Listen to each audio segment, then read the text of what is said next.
اور میرے نبی پاک نے فرمایا گناہگار مومن بھی جب دعا کے لیے ہاتھ اٹھاتا ہے تو اللہ فرماتا ہے فرشتوں اسے خالی نہ لوٹانا، مجھے شرم آتی ہے اسے خالی، پر تو اٹھاتا ہی نہیں، تو اسے مناتا ہی نہیں، تو کبھی لپٹا ہی نہیں، تو نے کبھی کہا ہی نہیں کہ یا اللہ آ میں تجھے لے جاؤں۔ حضرت سعد بن ابی وقاص کے پاس قادسیہ کی جنگ ہو رہی تھی، کافر بلا رہا تھا آؤ اگر کوئی ہے تو آؤ آؤ مقابلے میں۔ حضرت سعد بن ابی وقاص نے گھوڑے دوڑا دیے، دشت تو دشت ہیں صحرا بھی نہ چھوڑے ہم نے، بحر ظلمات میں دوڑا دیے گھوڑے ہم نے۔ حضرت سعد بن ابی وقاص نے گھوڑے دوڑائے، آگے دریا آ گیا، کوئی پل نہیں کوئی شے نہیں، اسلام کی عزت کا سوال ہے۔ حضرت سعد بن ابی وقاص نے ہاتھ اٹھائے اور کہا اے اللہ اگر تو موسیٰ کی نافرمان قوم کو رستہ دے سکتا ہے تو تو ہمارے دلوں کو جانتا ہے، ہم تو اپنے رسول کے فرما بردار غلام ہیں، آنا مہربانی کر کی اگر تو نے دل مسلم کی دل جوئی نہیں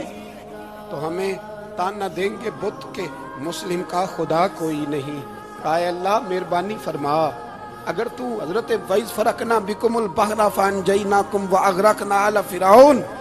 اگر تو حضرت موسیٰ کی قوم کے لیے دریا پھاڑ سکتا ہے تو ہم تو نبی پاک کے غلام ہیں۔ صحابہ کہتے ہیں جناب سعد نے دعا مانگی تو دریا نے رستہ عطا فرما دیا۔ یار تو دعا بھی نہیں مانگتا؟ حضور نے فرمایا دعا صلاح المومن، دعا مومن کا ہتھیار ہے، تو نے یہ بھی چھوڑ دیا ہے۔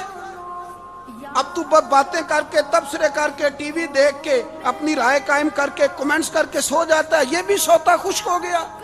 تو دعا تک نہیں مانگتا۔ فرماتے ہیں دعا مانگی تو دریا نے رستہ دیا، اور جب اس کنارے نکلے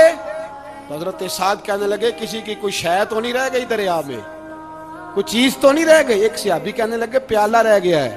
تو حضرت سعد فرمانے لگے او دریا ہمارا پیالہ واپس نہیں کر دیتا؟ تو کہتے ہیں کہ لہر آئی تو پیالہ بھی باہر پھینک گئی۔ او بھائی ہم اسی رسول کا کلمہ پڑھتے ہیں جن کا حضرت سعد بن ابی وقاص نے کلمہ پڑھا تھا، اور کسی جگہ میرے نبی پاک نے نہیں فرمایا اللہ صحابی کی سنے گا بعد میں آنے والوں کی نہیں سنے گا، کسی جگہ نہیں کہا۔ پر تو کشکولے دعا بھی نہیں اٹھاتا، مصیبت میں بھی اب یاد خدا ہم کو نہیں آتی، دعا منہ سے نہ نکلی جیبوں سے عرضیاں نکلی، تو یہ کام بھی نہیں کرتا۔